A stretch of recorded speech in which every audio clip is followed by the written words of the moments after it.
Donc nous sommes là déjà 27, il y a à peu près plus de 150 inscrits à cette réunion publique. C'est la troisième qu'on fait, il me semble.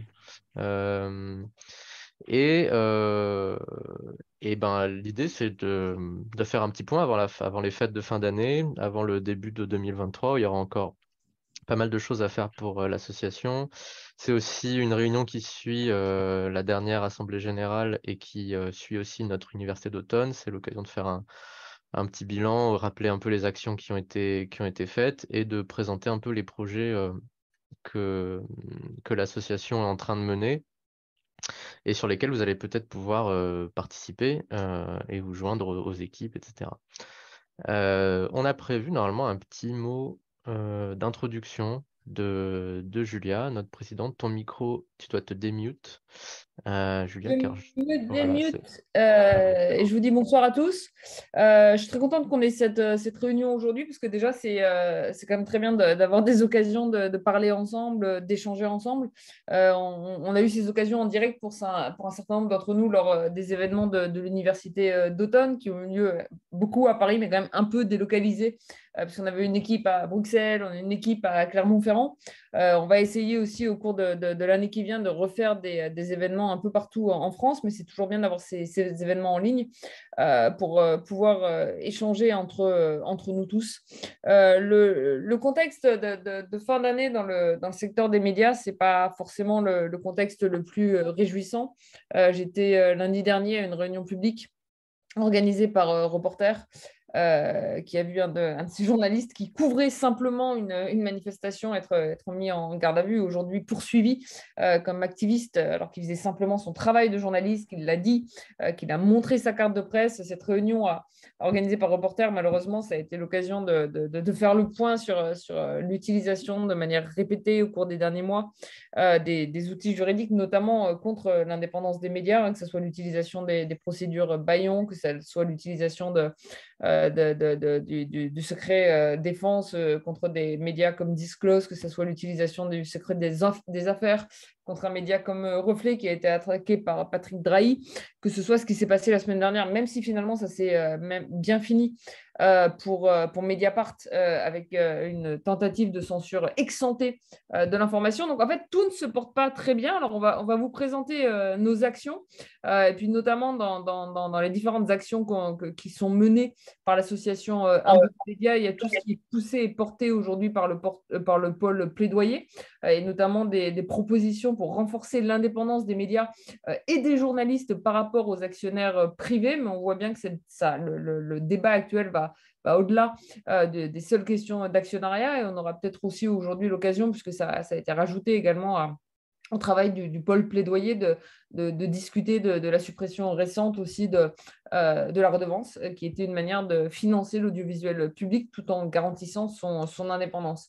Donc on est un peu dans un contexte, alors c'est presque Noël, je devrais être optimiste et festive, un peu dans un contexte compliqué pour la liberté d'informer en France, mais ça rend encore plus nécessaire l'existence de notre association, tout le travail que vous faites en tant qu'adhérent, en tant que bénévole, tout le travail qu'on essaie de faire également. Et du coup, je suis vraiment ravie qu'on ait le temps de prendre une heure aujourd'hui pour discuter de tout ça, puis surtout pour que les différents membres de l'association, que ce soit Daphné, que ce soit Marie, que ce soit Assène, que ce soit Cécile, je ne sais pas qui va prendre la parole exactement dans quel ordre, puisse aussi vous présenter tout le travail qui a été effectué au cours des derniers mois. Du coup, on a prévu aussi un petit point d'actu, parce qu'il s'est quand même passé pas mal de choses ces 2 derniers mois.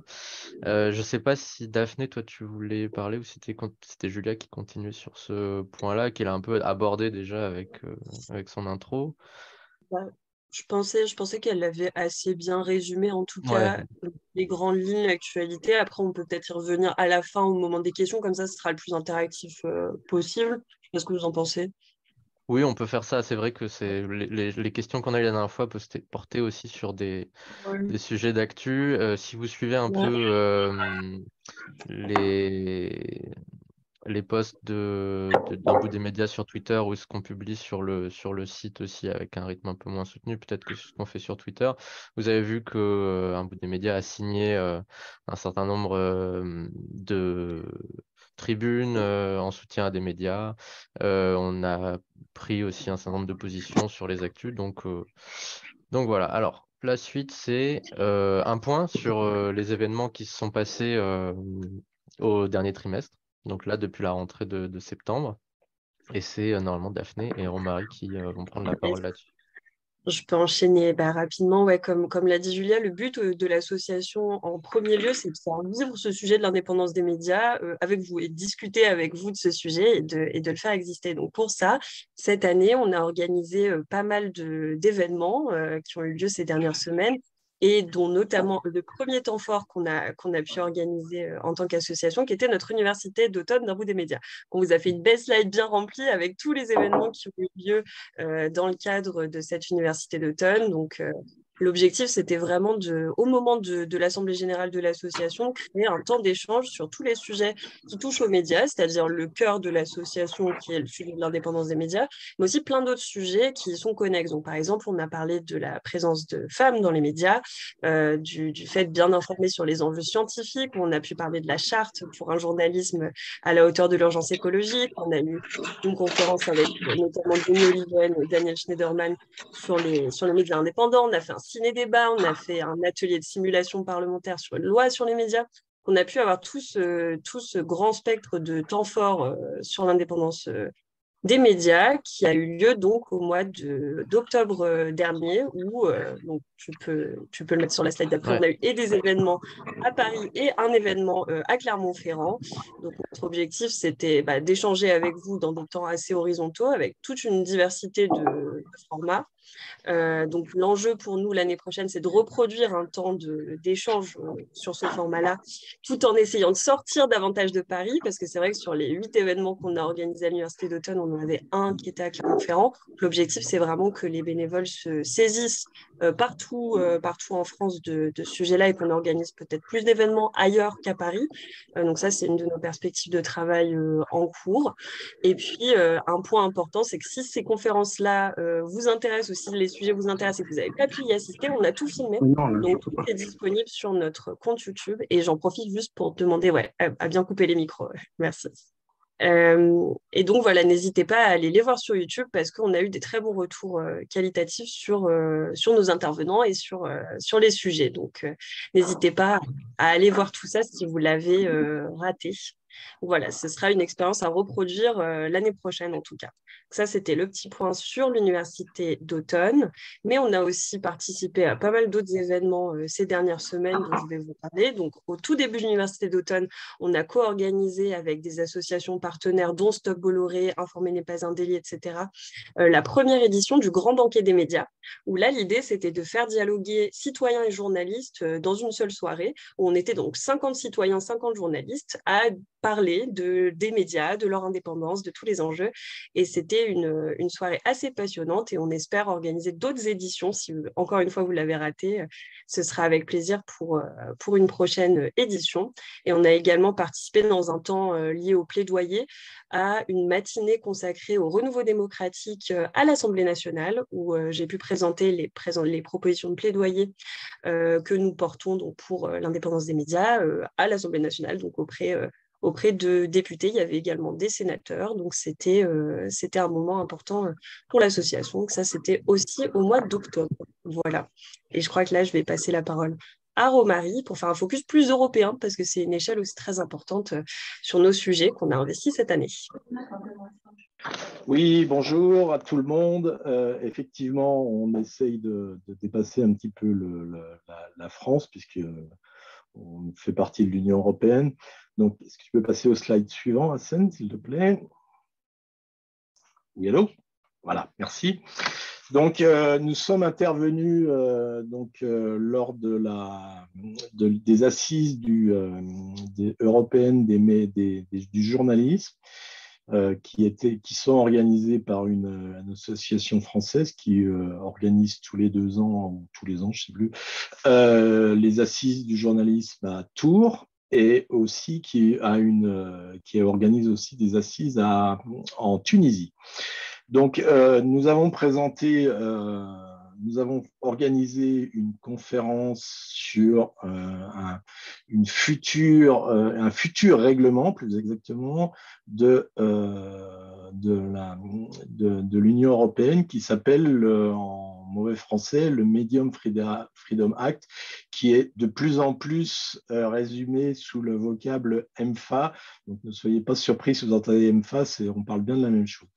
On a eu la chance et je remercie nos bénévoles qui habitent à Bruxelles, Mina et Noé, qui ont trouvé des intervenants de très haute qualité, puisque nous avons eu une députée européenne qui s'appelle Gwendoline Delbo Corfield et qui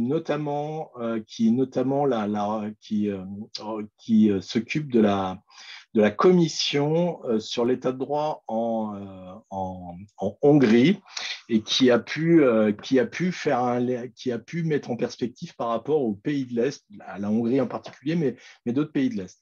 Renate Schroeder, qui est la directrice d'un regroupement de syndicats qui s'appelle l'European Federation of Journalism, qui est le plus gros organisme de journalistes en Europe, et qui a pu nous donner le point de vue des journalistes, et cette organisation est extrêmement active sur ce sujet, qui est clairement un interlocuteur de la Commission européenne et qui parcourt l'Europe pour donner son point de vue. Ils sont venus par exemple au Parlement français il n'y a pas très longtemps.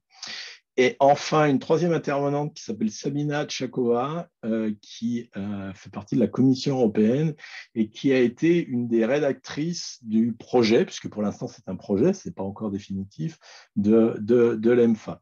Et le tout a été animé par notre camarade Benoît Huet, qui est avocat, membre du conseil d'administration et co-auteur du livre avec Julia, les médias sur les médias.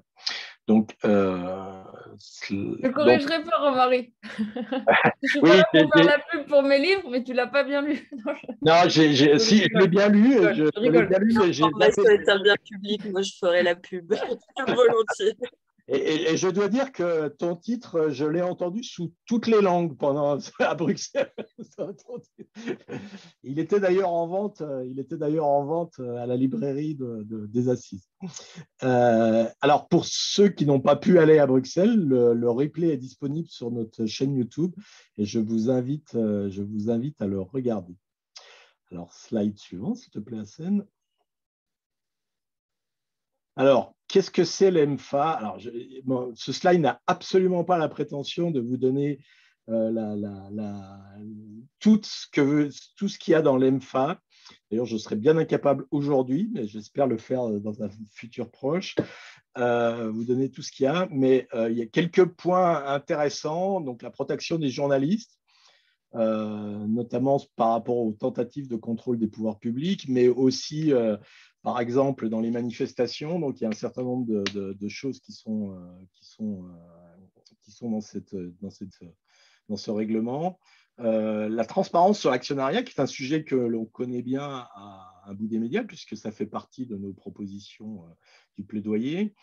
Il va y avoir la mise en place d'une instance européenne de régulation dont chaque pays de l'Union européenne fera partie, qui s'appelle l'ERGA. Alors, l'ERGA existe déjà, mais ses prérogatives seront largement accrues. Et par exemple, chez nous, l'ARCOM en fera partie. Il y a une partie sur la protection des médias de service public. Et là aussi, ça fait partie du plaidoyer que l'on fait. Et enfin, une chose extrêmement intéressante que moi j'ai un peu découvert lors de ces assises sur les responsabilités sur les plateformes numériques qui changent pas mal de choses. Alors, ne me posez pas trop de questions. Benoît n'est pas là, il pourrait vous y répondre avec beaucoup de détails. Aujourd'hui, je suis un peu Surtout, il y a la vidéo de la conférence à la vidéo de la YouTube. conférence, absolument. Mais Ouais, je quand même. crois qu'ils en parlent énormément des plateformes dans la vidéo. Enfin, alors, juste un point quand même, hein, ce sera ce qu'on appelle un règlement en langage bruxellois, c'est-à-dire qu'à partir du moment où il sera adopté, il s'imposera comme loi dans toute l'Union européenne. Il n'y aura pas besoin d'une transcription dans chaque pays. Donc, ce qui fait que ça va énormément accélérer les choses. Mais d'un autre côté, ça le rend plus fragile, puisque dans les discussions qui ont cours actuellement, puisque là, maintenant, le projet va passer au Parlement européen. Donc là, je ne pense pas qu'il y ait de gros soucis à se faire. Peut-être même que certains points seront renforcés, on espère. En tout cas, par exemple, le FJ travaille sur le sujet. Ça va passer dans chaque État membre. Et là, très clairement, aujourd'hui, il y a des tractations sur le sujet et tous les pays n'ont pas la même position par rapport à l'EMFA. Et enfin, il faudra surveiller l'application, hein. Et l'application n'est pas obligatoirement un sujet très simple, parce que par exemple, il a été abordé, alors dans une autre conférence que la nôtre, le sujet si une clause n'est pas respectée par un État ou par un média, et les sanctions ne sont aujourd'hui pas prévues dans le règlement. Donc il y a encore des choses à regarder de très près. On va peut-être avancer sur l'autre Sujet sujet. suivant, ouais. Slide suivant, je ne sais plus c'est lequel c'est. Ouais, Ouais. rapidement sur les événements à venir. Alors, les événements à venir, Déjà 20.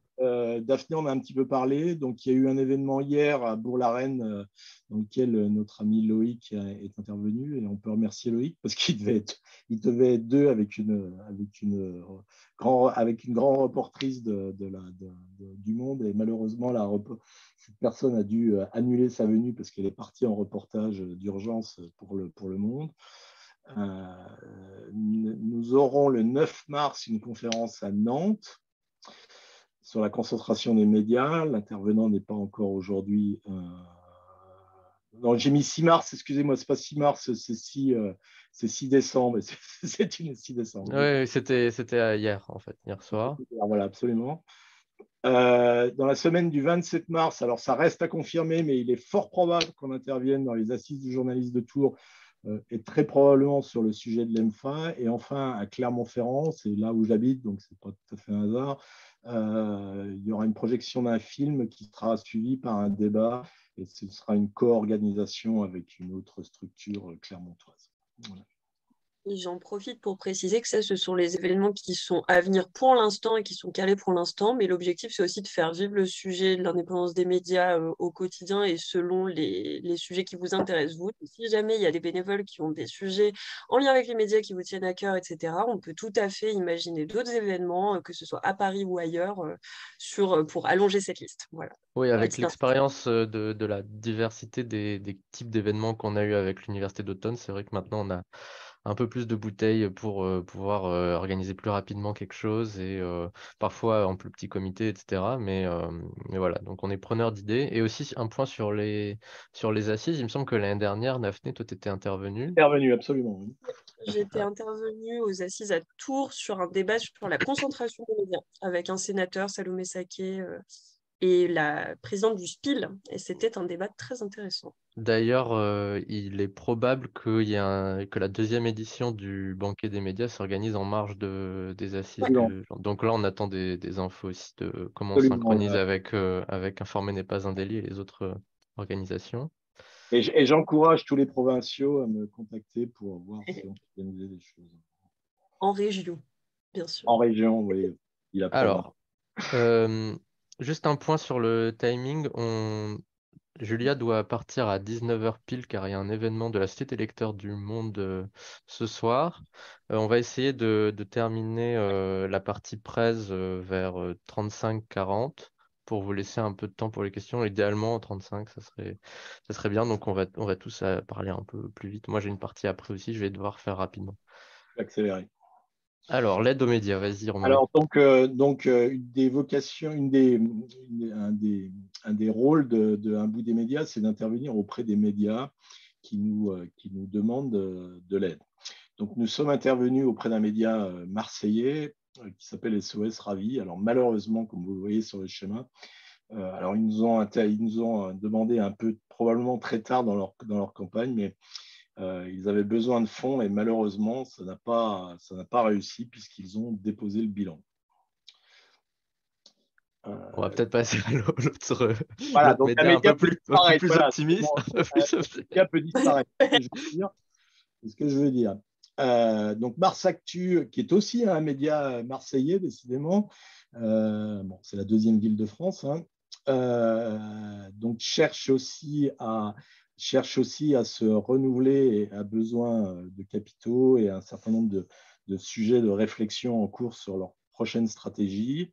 Donc, ils nous ont demandé de l'aide. Donc, on va intervenir dans une campagne de communication et il y a un certain nombre d'actions sur le conseil.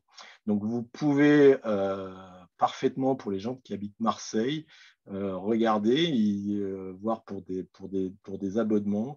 Et pour généraliser un petit peu, moi, je vous invite, et d'ailleurs, c'est marqué, c'est indiqué dans notre dernier article sur notre blog, si vous le pouvez, si vous en avez envie, bien évidemment, de participer à la vie des médias en prenant des abonnements, en faisant des dons. Enfin, ça dépend des modèles de chaque média sur les médias, parce que les médias ont besoin aussi de notre argent et faire de l'information, dont nous avons besoin et dont nous sommes friands. Ça coûte énormément. Voilà, next. Ouais. Alors, du coup, il nous reste un point à faire sur les futures actions et ce à quoi on peut s'attendre dans les prochains mois pour l'assaut et aussi les projets sur lesquels vous allez peut-être pouvoir vous greffer et nous filer un coup de main, que ce soit en opérationnel ou pour nous aider à communiquer autour de ce qu'on fera. Alors, un point sur le plaidoyer et la continuité de l'opération Média 2022 avec Daphné, juste pour nous dire qu'est-ce qui se passe en fait sur le plan législatif et sur quoi on va pouvoir travailler. Comme vous le savez, on a donc une activité de plaidoyer dans l'association dont le but est de sensibiliser les pouvoirs publics à la question de l'indépendance des médias. Donc, on avait publié notre appel Média 2022 qui a été signé par 1 millier de personnes pour justement interpeller les élus sur le sujet. Il se trouve qu'on a eu une actualité parlementaire ces dernières semaines au sujet de l'indépendance des médias et notamment de la concentration des médias, puisqu'il y a eu une proposition de loi présentée à l'Assemblée nationale lors de ce qu'on appelle dans le jargon la niche parlementaire LFI. Donc, c'est une journée en gros consacrée aux droits de l'opposition au Parlement. Et donc, dans ce cadre-là, la France Insoumise a proposé une proposition de loi pour limiter la concentration des médias entre les mains de quelques milliardaires. Et c'était un moment où on parlait beaucoup de ce sujet, puisque c'était pile au moment de la polémique qu'il y a eu sur le plateau de Touche pas à mon poste avec le député Louis Boyard. Donc c'était une séquence où on a parlé de cet enjeu de la concentration des médias. Mais cette proposition de loi n'a pas abouti. En fait, elle n'a finalement même pas été discutée en séance publique, mais c'était un premier jalon qui montre qu'au Parlement, on commence à parler du sujet. Et donc, on a appris qu'un groupe de travail était constitué au Parlement, donc toujours du côté des forces politiques de gauche au sein de la NUPES, pour travailler sur le sujet des médias. Et donc, on va rencontrer les députés qui font partie de ce groupe de travail pour essayer de continuer à pousser ce sujet-là au-delà du sujet de la concentration des médias, mais sur l'indépendance des médias plus largement. Et j'en profite pour préciser qu'évidemment, ce sont des initiatives de groupes de gauche, mais qu'on continue de travailler avec toutes les forces politiques qui veulent bien se saisir du sujet. L'association reste transpartisane et le sujet des médias est politique, mais nous n'avons pas d'affiliation politique à proprement parler. Et donc, dans ce cadre-là, nous, au sein du pôle plaidoyer, on continue de faire notre veille législative, c'est-à-dire qu'on regarde dès qu'il y a un sujet qui concerne ou qui peut concerner l'indépendance des médias, on va essayer de rencontrer les parlementaires concernés. Et donc, sur ce point-là, on a évidemment besoin d'aide de nouveaux bénévoles, si jamais vous voulez vous joindre à nous, pour continuer à renforcer nos propositions. Et j'ajouterais que le plaidoyer, et Julia l'a dit en introduction, se dote d'une nouvelle proposition qu'on va défendre, qui est celui de défendre le financement de l'audiovisuel public. Parce qu'avec la suppression de la redevance, il y a un sujet sur le financement de l'audiovisuel. Et donc, les propositions Média 2022, désormais, incluent la défense d'un financement affecté à l'audiovisuel public. Voilà, donc ce sera aussi un de nos chantiers. Il y a d'ailleurs un groupe d'études à l'Assemblée consacré au sujet. Donc, on va pas le lâcher non plus. Voilà. Bon, Et je crois que revenu. c'était tout sur le Ouais. plaidoyer. Ouais. Merci pour le point. Il y aura peut-être des questions après sur N'hésitez pas. le J'ai sujet. fait mais n'hésitez pas. Alors, j'ai quelques slides sur un petit projet qu'on va sortir au trimestre prochain. Et là, l'idée, c'était de faire un petit teasing en avant-première de ce qu'on va sortir comme outil de communication autour de nos propositions sur l'indépendance des médias et en particulier sur la lutte contre la concentration dans le secteur. Et ce qu'on a imaginé, c'était un petit jeu interactif qui ressemble à un concept que vous avez peut-être connu parce que c'était très populaire il y a quelques années qui s'appelle 2048. Je rentre pas dans le détail du fonctionnement du jeu, mais l'idée c'est d'utiliser les mécanismes d'un petit puzzle très sympa et très facile à prendre en main pour éduquer le public et le sensibiliser aux questions de la concentration dans le secteur des médias. Alors comment ça marche? En gros, on débloque des petits milliardaires au fur et à mesure que l'on joue. Et quand on joue et qu'on arrive à débloquer un milliardaire, on arrive à voir afficher sa fiche d'information qui dévoile quels sont les médias qui sont possédés ou dans lesquels le milliardaire en question, le grand actionnaire, a une participation, même minoritaire. Donc ça, c'est un peu une autre manière de retourner la carte du monde diplomatique que vous connaissez peut-être avec les différents liens, etc. Et aussi d'y ajouter un peu la patte à un bout des médias, parce que c'est vrai que quand on regarde la carte du monde diplomatique, on se dit, oula, ok, donc t'as tous ces liens, mais on n'a pas le détail. C'est-à-dire que la manière dont Vincent Bolloré possède ses médias n'est pas la même manière que Xavier Niel possède ses médias, ni n'a pas le même niveau d'interventionnisme qu'un Daniel Kretinsky et ses participations minoritaires dans certains groupes, etc. Et donc l'idée d'en plus d'avoir les informations sur les médias possédés, d'avoir une partie un peu bon à savoir. Donc là, bon, c'est un bout de biographie. Ça sera pas une biographie, ça sera plutôt des détails, comme par exemple que Xavier Niel, même si effectivement il possède le monde, mais il y a aussi un droit d'agrément qui a été accordé, etc. Donner ce genre de détails. Et quand on va parler de Vincent Bolloré, on va pouvoir citer évidemment l'interventionnisme qu'il a pu faire, les journalistes qui se sont fait virer, etc. Quand on va parler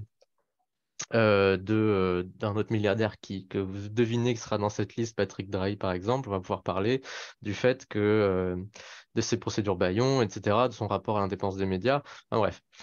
L'idée, c'est aussi de montrer que c'est pas parce que on est un milliardaire actionnaire de médias qu'on est intrinsèquement mauvais pour l'indépendance des médias. Néanmoins, le fait qu'il y ait autant de pouvoir lié à l'argent et à la possession de ces médias-là, c'est ça que nous, on veut changer avec un bout des médias. En gros, euh, on n'est pas intrinsèquement mauvais quand on est milliardaire, par contre, on a trop de pouvoir et il faut réguler ce pouvoir, et d'où la réforme du secteur qu'on pousse, pour simplifier.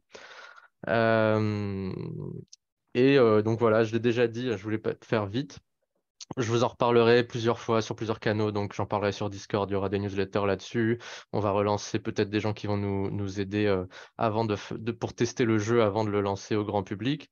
Mais on veut lancer ça en janvier, je pense. En tout cas, l'objectif, c'est de le synchroniser avec d'autres événements qui vont se produire. Donc, les prochaines propositions de loi dont Daphné a parlé dans sa partie, mais aussi l'arrivée imminente des états généraux de l'information qui ont été promis par le gouvernement et dans lesquels normalement on est censé discuter tous ensemble, nous citoyens, associations, professionnels du secteur, sur que faire de nos médias et comment les garantir leur indépendance. Et voilà, l'idée c'est d'avoir cet outil un peu viral pour soutenir la sensibilisation du public, la mobilisation des gens sur ce sujet pour pas que ça passe un peu à l'as comme d'autres sujets ont pu se passer ces dernières années. Voilà, sur la suite. Ah, bon, je vais prendre cette partie-là si tu veux bien, Romary, même la fin. Donc, dans les autres actions, il y a un peu de boulot hein, quand même, sur lesquels les bénévoles peuvent nous aider. Un des trucs qu'on n'a pas pu faire pour l'instant, c'est capitaliser sur les contenus vidéo qu'on a pu accumuler cette année, depuis qu'on a commencé à faire la captation de nos événements notamment, hein. Et là, encore plus avec l'Université d'Automne, où on a fait la captation de six conférences différentes, etc. Et l'idée, c'est que les bénévoles puissent nous filer un coup de main sur l'identification d'extraits pertinents. Parfois, on a des conférences qui durent 1 heure et demie. Et si on veut produire une petite vidéo de 30 secondes, 1 minute pour les réseaux sociaux, ça peut être sympa de nous aider à identifier quels sont les extraits pertinents. Et s'il y en a certains parmi vous qui ont des compétences en montage, etc., euh, pas parce que c'est forcément compliqué, mais aussi pour pouvoir être opérationnel et travailler rapidement avec nous, ça peut valoir le coup de se manifester. Si vous êtes sur Discord, envoyez-moi un petit message, donc @asen. Sinon, vous envoyez un mail à contact@unboutdesmedias.org ou sur le site, il y a un formulaire pour devenir bénévole. Sur les autres projets, un peu plus au long cours aussi, il y a un jeu de plateau qui est en train d'être créé par un groupe de travail de l'association. Donc pareil, on a parlé d'un jeu digital, là on parle d'un jeu physique plutôt. Cette équipe, elle est constituée autour de Anne-Sophie Novelle, qui est une documentariste, journaliste, professionnelle du secteur des médias. Et donc je pense qu'il y a combien de bénévoles qui travaillent là-dessus? Une dizaine, je pense? 8, Non, un peu moins, un peu 6, moins. 8, un truc comme Ouais, ça. 7, 8, ouais. Et il y aura des tests en début d'année aussi. Et enfin, un dernier projet qui se relance, parce que c'était un des premières idées qu'on avait eues, mais on n'avait pas la bande passante pour le réaliser en début d'année dernière. C'est l'ABCDR, c'est-à-dire construire des contenus que dans le marketing digital on appelle evergreen, ou dans le journalisme, c'est-à-dire des contenus qui seront toujours plus ou moins vrais, plutôt des contenus de type définition, explication, etc. Donc pas des actus blogs autour de nos thématiques. Donc, par exemple, qu'est-ce que c'est le droit d'agrément, des contenus pédagogiques, etc. Projet en phase de démarrage, et là, pareil, on recherche des gens qui maîtrisent un peu les sujets, en tout cas qui baignent un peu là-dedans, et qui y en a probablement dans notre communauté ou des gens qui assistent à cette réunion, pour pouvoir nous aider à les rédiger. Si vous avez une bonne plume, ça aide aussi. Et peut-être aussi des gens pour nous aider à gérer le projet et à le délivrer dans les temps. Je pense que c'est bon. Alors, j'ai mon slide de d'habitude. Comment soutenir un bout des médias? Donc, si vous avez aucune compétence, en tout cas, vous estimez que vous avez aucune compétence particulière, si vous n'avez pas particulièrement de temps à nous donner, vous avez peut-être un peu d'argent. Donc, si vous avez un peu d'argent, faites un don. Vous pouvez aussi adhérer en faisant votre don. Donc, ça, c'est cool. Ça vous permet de voter à la prochaine Assemblée générale. Vous pouvez nous suivre sur les réseaux sociaux si vous n'avez pas d'argent. Ça, c'est gratuit. Et si vous avez du temps, bah là, je vous ai expliqué, hein, il y a plein de projets. Donc, n'hésitez pas. Je pense avoir fait le tour. Et il est quelle heure? 36. Bon, voilà, 1 minute de Et décalage. Et maintenant, c'est place aux questions. J'en ai vu passer dans le chat, là, j'ai vu Daphné répondre, etc. Alors, on avait don vaut-il systématiquement adhésion? J'ai répondu dans le chat, non, non, pas forcément. C'est une case à cocher dans le formulaire. Donc, vous pouvez faire un don sans être adhérent. Très facile. Alexia qui demande. Non, mais c'est ça. Alors, hop, je désactive un micro. Euh, je cherche des jeux médias, infos, sympas, pensés pour les enfants, pour l'éducation aux médias, difficile d'en trouver, des ouais, suggestions. Romary, ouais, tu connaissais je un peux truc, je répondre. crois. Ouais. Je connais un jeu qui s'appelle 36 heures à la rédac. Alors, alors, enfant, ça peut dire beaucoup de choses, mais qui a été fait d'ailleurs par quelqu'un qui habite Clermont-Ferrand où j'habite, mais qui est fait vraiment pour qui est vraiment fait pour des enfants. Donc, la personne qui a posé la question, je crois que c'est Alexia, son prénom. Je vais mettre mon email là dans le chat. N'hésitez pas à m'envoyer un email. Je vous communiquerai les infos pour accéder à ce jeu. Moi, je l'ai regardé de près. Franchement, c'est un jeu de rôle, il est très bien. Il est vraiment très bien. Et normalement, dans un futur proche, il y a un scénario aujourd'hui. Dans un futur proche, il y aura d'autres scénarios. Est-ce qu'on peut poser une question? Oui, Je ne sais pas si vous m'entendez.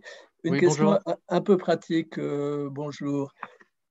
Mais y aurait-il, enfin, parmi les personnes qui sont présentes ici, parmi celles qui côtoient l'association à bout des médias, des groupes de journalistes et de personnes en recherche de financement, peut-être participatif, pour voir éventuellement le jour d'un journal, alors papier et Internet, d'information directe, qui nous plairait beaucoup, disons, d'échapper aux grands médias papier qui sont autour de nous.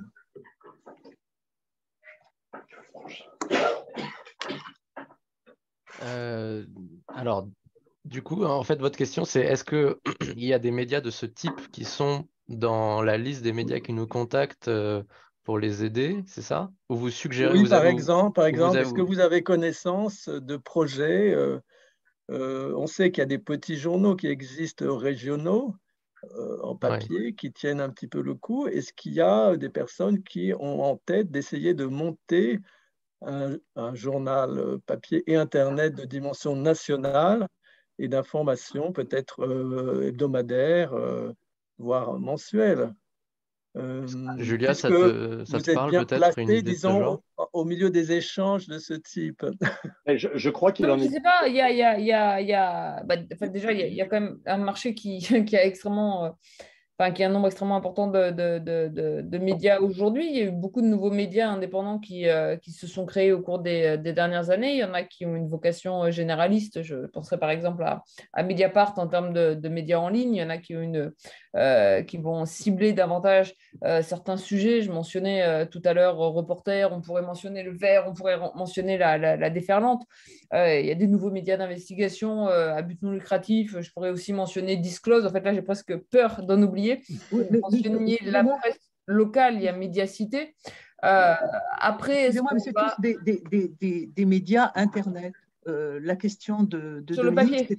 c'était papier aussi. Le problème de lancer aujourd'hui un média papier, c'est que c'est extrêmement coûteux, c'est extrêmement difficile. Alors, pour commencer, pour un problème qui est un problème conjoncturel, hein, qui est un problème de coût du papier. Aujourd'hui, les médias qui impriment du papier, bah, ils s'en sortent très difficilement. Alors, c'est lié à la crise en Ukraine, mais on ne sait pas vraiment quand le coût du papier va rebaisser. Il y a des coûts d'impression, il y a des coûts de distribution, ce qui fait qu'en fait, pour un nouveau média qui se crée aujourd'hui, se lancer avec du papier, c'est compliqué. Ça ne veut pas dire que tous les médias ne l'ont pas fait.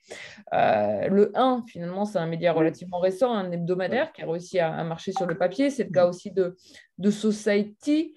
À ma connaissance, aujourd'hui, si on regarde les campagnes de financement participatif, vous n'avez pas de nouveaux médias qui essaient de se lancer en format papier. Ça ne veut pas dire que ça ne sera pas le cas C'est dans plus un des futur MOOC proche, ou mais voilà, il y des a revues eu quand même un peu plus. des gros problèmes de distribution. On l'a vu avec la crise de Prestalis. Il y a vraiment le problème du coût du papier. Donc, c'est vrai que ça pose un problème d'accès digital aux médias parce que tout le monde n'a pas accès à Internet. Et puis, il y a quand même, enfin, moi, j'ai un amour encore du papier, donc je comprends assez bien la question. Mais c'est vrai que je dirais qu'aujourd'hui, si on va faire un tour sur les grandes plateformes de financement participatif, je n'ai pas, à ma connaissance, de projet de nouveaux médias indépendants sous forme de papier qui demandent à être financés.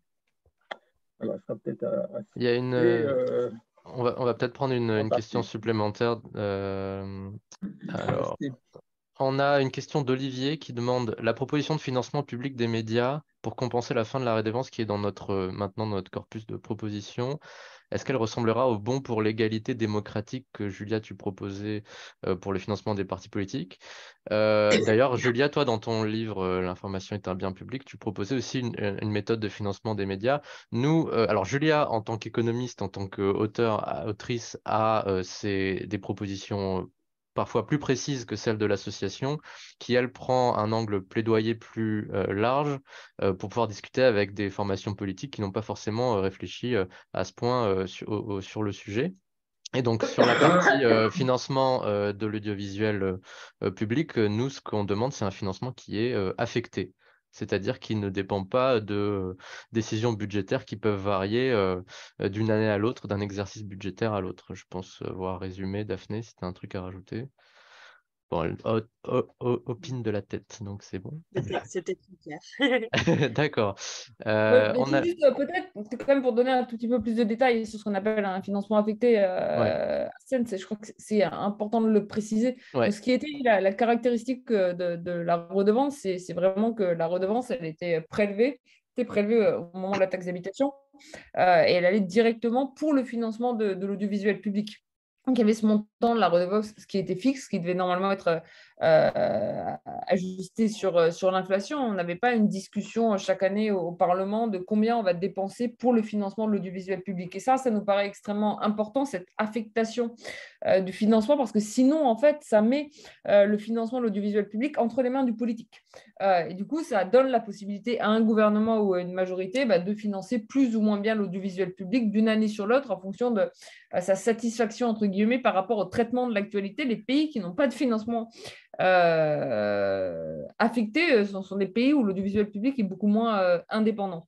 Donc, on a décidé, dans le cadre du pôle plaidoyer, de ne pas rentrer dans le détail de ce financement affecté. Donc, par exemple, si on prend la solution qui est la solution actuelle, mais qui ne pourra durer que jusqu'à la fin 2023, de la solution TVA choisie par le gouvernement, on affecte une fraction de TVA à l'audiovisuel public. Ça rentrerait dans le cadre de nos propositions. La redevance telle que supprimée aussi. Moi, à titre personnel, j'ai proposé un financement affecté qui soit un financement progressif. C'est-à-dire qu'une des limites de la redevance telle qu'elle existait, c'était que c'était le même montant pour chaque foyer, indépendamment des revenus. Donc, les plus modestes payaient le même montant que les plus riches, ce qui était injuste. C'était aussi rattaché au fait de posséder un téléviseur, ce qui était plus adapté. Mais voilà, on insiste beaucoup sur cette affectation du financement. Et Daphné et Hassen, je crois que c'est toi qui as dit ça, a raison de le dire, parce qu'on veut vraiment rentrer dans le fond des discussions législatives avec les parlementaires. Donc, on ne veut pas arriver avec forcément une solution toute faite clé en main. On veut être partie prenante du débat pour pousser ce à quoi on croit. Et ce à quoi on croit, c'est l'indépendance des médias. Donc, voilà. Et une condition qui nous paraît nécessaire, pas suffisante, mais nécessaire à l'indépendance de l'audiovisuel public, c'est l'affectation du financement. Ensuite, les formes qu'elle peut prendre, nous, on est tout à fait ouvert à justement en discuter avec les différents parlementaires de tous les groupes. une question de Sophie qui demande pour soutenir notre activité combat, quel type de compétences serait utile? Alors, je l'ai dit un peu, mais pour résumer, il y a des compétences opérationnelles qui sont soit devant son ordinateur, si on a des compétences en numérique pour nous aider sur par exemple les histoires de vidéos dont j'ai parlé tout à l'heure, ou alors des compétences en rédaction pour nous aider sur la transformation de certaines idées en texte plus ou moins long pour notre blog, etc. Ça peut être aussi des compétences opérationnelles au moment où on organise des événements. Donc nous aider à préparer les présentations ou aussi contacter des intervenants, imaginer les questions que nous allons poser. Il y a des bénévoles qui n'étaient pas destinés particulièrement à intervenir au nom de l'association il y a un an et demi, et qui maintenant, avec des gens comme Loïc, qui ont fait 3 événements déjà pour nous représenter. Non pas qu'il n'y avait pas de compétences à la base, hein, mais je veux dire que c'était pas le truc de base, et ça peut être le cas de certains d'entre vous dans quelques mois. Et puis, il y a aussi des trucs, coller des affiches à l'événement sur la porte, vérifier les tickets des gens qui sont inscrits. Enfin, il y a plein de trucs à faire quand on fait des événements. Et il y a aussi un truc ce qui est le plus difficile, je pense, dans la manière dont on essaye de faire des projets à l'association, c'est que il faut que les gens qui s'engagent dans les groupes de travail fassent preuve de... Alors, c'est un peu bateau de le dire, de motivation, mais je veux dire, il faut que cette motivation aussi se manifeste un peu comme de la proactivité, parce que il n'y a pas il y a pas de salarié permanent à l'association, il n'y a pas de directeur de l'association au sens directeur général. Les chefs de projet, en fait, ce sont des gens comme Daphné, par exemple, sur le plaidoyer, qui font ça à côté d'études très prenantes, et d'autres engagements associatifs par ailleurs. Et donc, du coup, c'est parfois difficile de devoir gérer les projets comme on pourrait s'attendre à les voir gérer dans une entreprise, c'est-à-dire avec les bénévoles qui interviendraient, qui peuvent parfois attendre qu'on leur donne des consignes très claires. Et parfois, c'est difficile. Et c'est ce qui prend parfois le plus de temps de découper les tâches, etc. Donc, la proactivité, par exemple, ça peut être tiens, j'ai eu cette idée, tiens, j'ai rédigé ce brouillon, qu'est-ce que tu en penses, etc. C'est ce genre de truc. Ça ne veut pas dire faire tout le travail, mais j'espère avoir donné un exemple avec cette histoire de rédiger un brouillon avant de demander qu'est-ce que je peux faire sur une idée, etc. Ça peut être pas mal. Je vais rajouter juste un petit point. Moi, j'ai un certain nombre de personnes qui me questionnent sur leurs compétences en disant je n'ai pas de compétences en X ou Y sujet. Ce n'est pas un problème. Alors, c'est bien, effectivement, et Hassen a très bien fait de mentionner les compétences qu'on recherche, mais même des aides pour des gens qui ne se sentent pas compétents pour tel ou tel sujet, et d'ailleurs, généralement, ils ont quand même des compétences. Oui.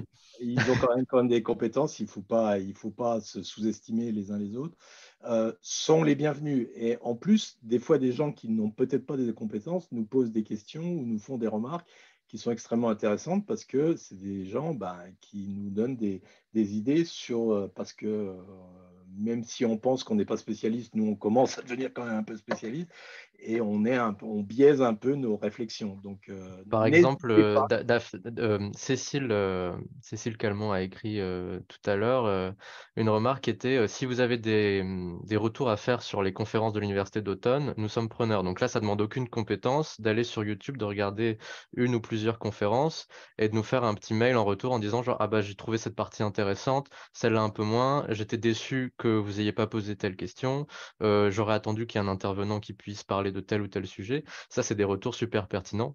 Absolument. Par exemple. Voilà.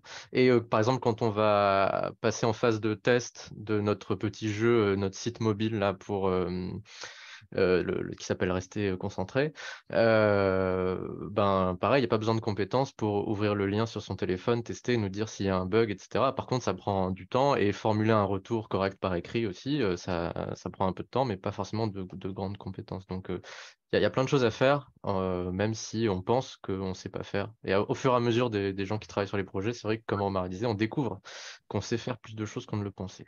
Absolument. Alors, il y avait d'autres questions. Alors c'est peut-être un peu trop précis, affectation du financement des médias publics avec un montant qui suit l'inflation, je ne sais pas, il doit y avoir si c'est un pourcentage. Oui, non, alors en fait, je réponds techniquement, mais ce qui se passait avec la redevance, c'était que dans le Code général des impôts, c'était marqué que ça devait être affecté sur l'inflation, c'est-à-dire sur l'augmentation des prix hors tabac et alcool, si je ne me trompe pas. Alors, parmi les mesures qui avaient été prises au cours des 4 dernières années, dans la suite de la décision de Gérald Darmanin de baisser la redevance de 1 euro, ça avait été désindexé de l'inflation, ce qui est un véritable problème. Alors, quand il y a 0,1% d'inflation, ça va. Quand on est à 10%, c'est problématique. Moi, dans ma version préférée, qui n'est pas celle qui est portée par le pôle plaidoyer, enfin non pas qu'elle ne soit pas repoussée par le pôle plaidoyer, ça fait rentrer dans les dimensions d'affectation, c'est l'idée d'avoir un financement qui est progressif, donc en fait un financement en pourcentage du revenu qui augmente par tranche. Et si vous définissez le montant de la redevance payée par chacun en pourcentage du revenu, il y a une bonne nouvelle d'un point de vue macroéconomique, c'est qu'en général, la masse des revenus augmente au même rythme que l'inflation. Donc, ça règle assez définitivement le problème de l'indexation.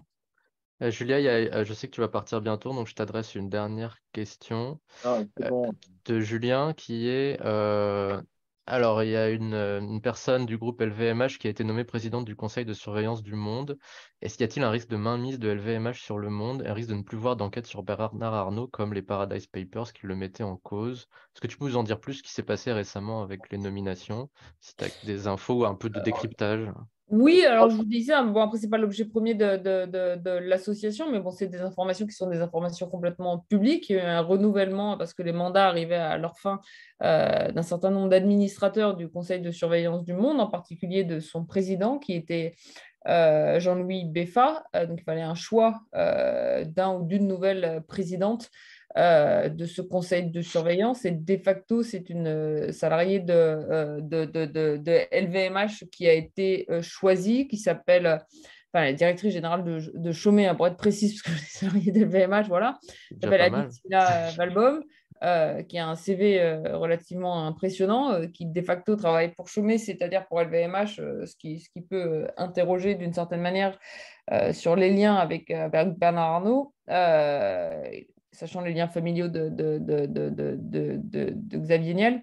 Voilà, nous, pour être tout à fait transparente, et ça n'a pas été caché non plus, ça ne fait pas partie des compétences, pour le coup, si je parle en tant que casquette Société des lecteurs du monde, et donc pôle d'indépendance du monde, ça ne fait pas partie des compétences du pôle d'indépendance de désigner le ou la présidente du conseil de surveillance. Par contre, on peut voter sur cette décision en conseil de surveillance où les représentants du pôle sont minoritaires. On a décidé personnellement, enfin, au titre du pôle d'indépendance, on a décidé de s'abstenir. Il n'y avait pas de raison de voter contre, parce qu'il faut quand même souligner vraiment les compétences et le CV impressionnant, aussi le fait que c'est une femme, ce qui n'est pas toujours négligeable, d'Aline Silla Valbom. Ensuite, voilà, il y avait les liens avec Bernard Arnault, c'est important de les souligner. Maintenant, une fois qu'on a dit ça, le conseil de surveillance, c'est une structure de gouvernance qui serait réunie un nombre de fois limité pendant l'année. Justement, ensuite, il y a un certain nombre d'organes qui garantissent l'indépendance, par exemple le pôle d'indépendance.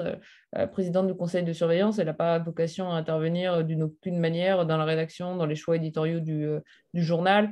Je ne dis pas que c'est une position honorifique, ce n'est pas une position exécutive, ce n'est pas la présidente du directoire, c'est pas la Mais c'est plus au sens de directrice de la l'entreprise rédaction. qu'au sens du Voilà. journal. Il faut pas. Oui, c'est au sens du groupe Le Monde. Donc, en fait, c'est plutôt sur des décisions qui seraient des décisions qui sont financières. Donc, il ne faut pas surestimer l'impact de cette nomination. Et je pense que ce qu'ont montré, je ne vais pas faire la pub des journalistes du Monde, mais ce qu'a montré, par exemple, le travail du Monde sur les Paradise Papers, malgré le fait que, si je me souviens bien, Bernard Arnault avait décidé de supprimer la publicité du Monde pendant un certain temps pour montrer son mécontentement. Ça montre bien l'indépendance des journalistes qui n'hésitent pas à enquêter sur des sujets, même si ça peut déplaire à tel ou tel. Nous, ce qu'on veut défendre, parce qu'après, ce n'est pas la question du Monde, ce qu'on veut défendre en général, c'est justement que les journalistes au Monde comme ailleurs puissent continuer à travailler en toute indépendance et qu'on mette en place, ça c'est Daphné et le pôle plaidoyer, des garanties qui font que pour des médias qui n'ont pas, par exemple, contrairement au Monde, un pôle d'indépendance, justement, on puisse faire en sorte que la liberté rédactionnelle des journalistes soit protégée. Bon, bah, super. Il se trouve qu'on va réussir à tenir les temps, hein. Il est -2. Je pense on va conclure. Peut-être un petit mot pour remercier tous les gens. On a maintenu, alors il y a des gens qui sont rentrés, partis, etc. J'arrêtais pas d'admettre du monde au fil de la soirée, mais on était toujours au-dessus de 50. Ouais. Ouais, au-dessus de 50 sur un peu moins de 150 inscrits, ce qui est pas mal pour un webinaire un soir comme ça, d'hiver. On veut juste manger. Et il y aura d'autres réunions à partir de janvier. Je pense que les groupes de travail vont être un petit peu mis en pause d'ici les fêtes, sauf s'il y a une urgence particulière. Ce qui va se passer avant la fin de l'année que vous allez voir passer, ça va être un appel aux dons, parce qu'il y aura le 31 décembre, qui est une date couperet, si vous souhaitez bénéficier de déductions fiscales pour des dons qui seraient faits cette année.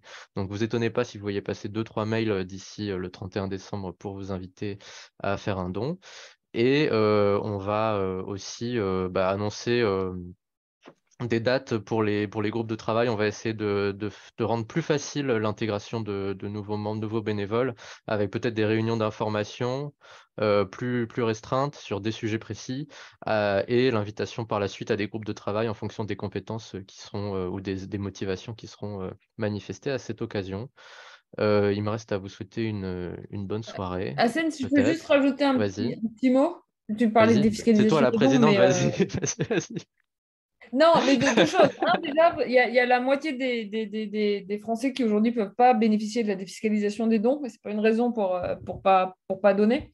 Ouais. Et deuxièmement, donner, même si c'est un petit don. Je veux dire, nous, l'idée, c'est d'avoir une association citoyenne. On va plutôt se battre et passer du temps et mettre de l'énergie pour avoir 100 dons de 5 euros plutôt qu'un seul don de 500 euros. Voilà, parce que ça nous paraît plus important de convaincre 100 citoyens de venir se battre à nos côtés pour l'indépendance des médias, parce que c'est quand même vous qui l'a fait avec les journalistes, plutôt qu'un seul qui va nous donner 500 euros. Donc voilà, si vous pouvez adhérer, faire un petit don.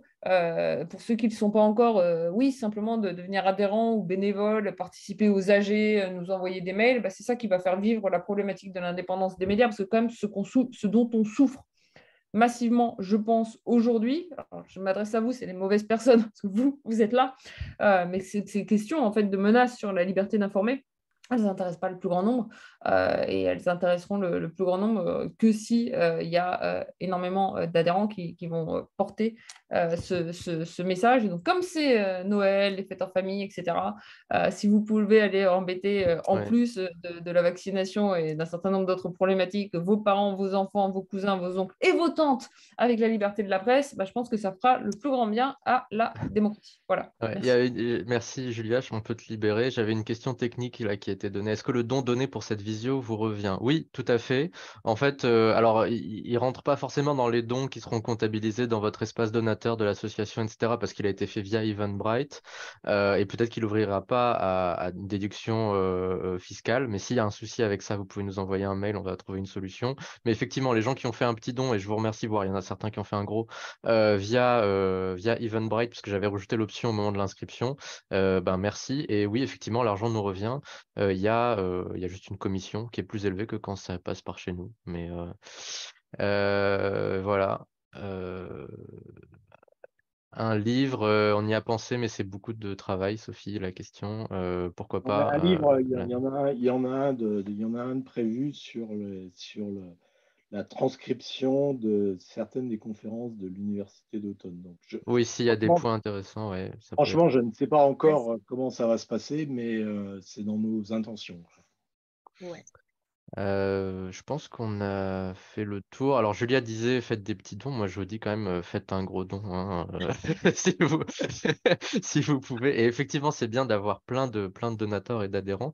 Je pense que c'est bien aussi d'avoir plein de gens qui comprennent les objectifs de l'association. Par exemple, une des choses que je vais vous demander là, c'est que si vous avez regardé parfois des vidéos sur YouTube dans votre vie et que vous avez un compte Google et que vous pouvez vous abonner à la chaîne d'un bout des médias, faites-le. Ça coûte rien du tout. Abonnez-vous à la chaîne d'un bout des médias. Si vous êtes sur un réseau social comme Twitter, abonnez-vous au compte d'un bout des médias. Abonnez-vous au compte de Julia, à celui de Daphné, au mien si vous voulez, etc.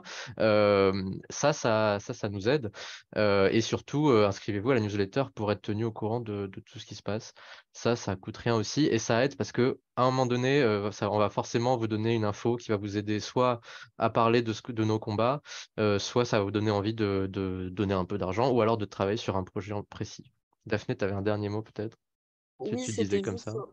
Ouais, mais c'était en partie ce que tu venais de dire, mais c'est juste pour compléter sur le sujet des réseaux sociaux. C'est vrai que nous, tout notre enjeu, on l'a dit plusieurs fois au cours de la soirée, c'est de faire vivre le sujet de l'indépendance des médias, y compris sur les réseaux sociaux. Et c'est vrai qu'on a tout un enjeu de construction de communauté autour de ça. Donc, on essaie de construire le plus de contenu possible sur ce canal-là. Donc, ouais, n'hésitez pas. J'ai vu pas mal de commentaires qui passaient, genre, je veux m'engager, mais j'ai vraiment pas du tout de temps. Et bah, vous cliquez sur suivre un bout des médias, sur aimer les tweets et retweeter les tweets d'un bout des médias.